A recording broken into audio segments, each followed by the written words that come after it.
Hey guys, in this video I'll be going over trading the moving averages.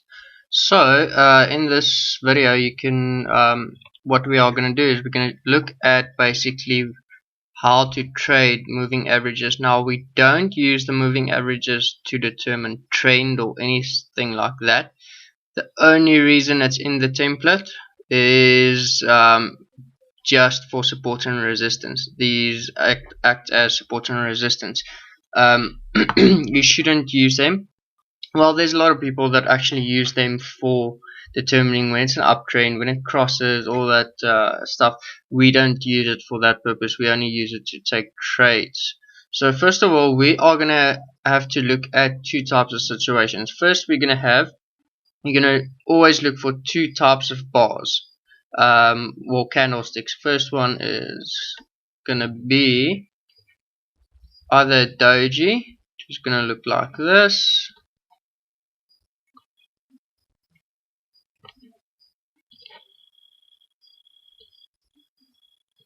That's a doji. Or the other one is gonna be just either a bar like this, and it's gonna have a big pin to the top and maybe a little pin to the bottom. We call that a pin bar. This is a pin bar. Right guys, now what you should know is that we always trade opposite to the huge pin. So if the huge pin is showing, or if the wick is showing up, we want to trade to the downside. If the big wick is showing down, we want to trade to the to the upside. And what you should remember is always trade with the trend. So if you see perhaps something like this happen, you should, okay, so it's showing up, so you would want to trade downwards, but you're only going to trade downwards if you know the general or the true trend is going down. You don't want to trade these when the trend is going up and you want to take a short position against the trend. You don't want to do that. Right, with that being said, whenever you see one of these pins wick, or this big wick, to one of these moving averages, you want to take a position at the close of the bar, and we're working only on the 1 hour time frame for these trades. Right, so let's start with examples. First of all, we can see this is a general downtrend. You can see one there. Could have taken the position right at the close of that doji there. Another one, let's go see for another one. There we go, another one there. That's a hammer. Could have taken it at the close of that candle there. It wicked to this moving average. Now it doesn't matter to which moving average it wicks, as long as it's to one of these, because yeah. And also these moving averages are, I think I've got one exponential one in here, but the others are all simple moving averages, so they don't repaint that hectically.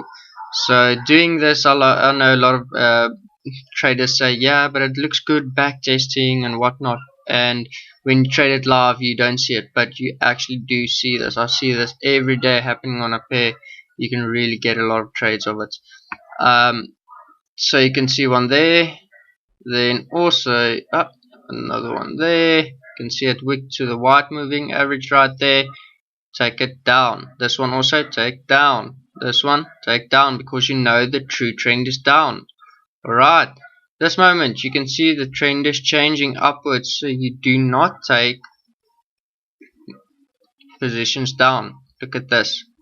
There we see, okay, it's a wick to the moving average, so you should have gone down. But what does the rule say? Only take short positions when you're in a general downtrend.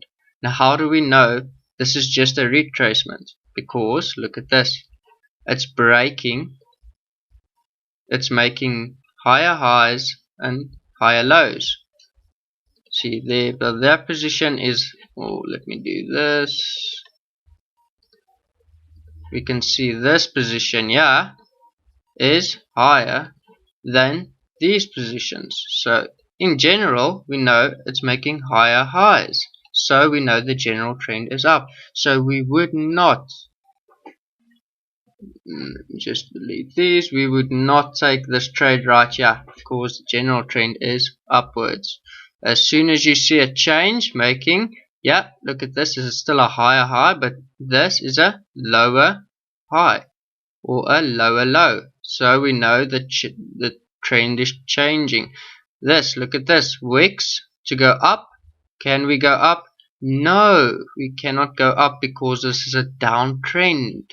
You can also use moving averages if you like to just confirm the trend, of course. Once it breaks this and closes above, remember the close of the body is the real thing we're looking at. Once it closes above this trend line, then you know, okay, it's an uptrend, but it hasn't closed above, so we cannot take that trade. Look at this general trend. What do you see there? Is a pin bar. Could have gone short.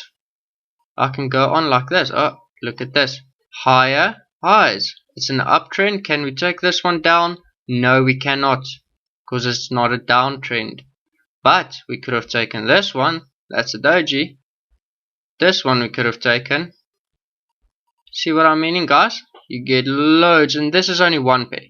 This is only one pair. I've just shown you about 8 or 9 trades in the past 2 weeks.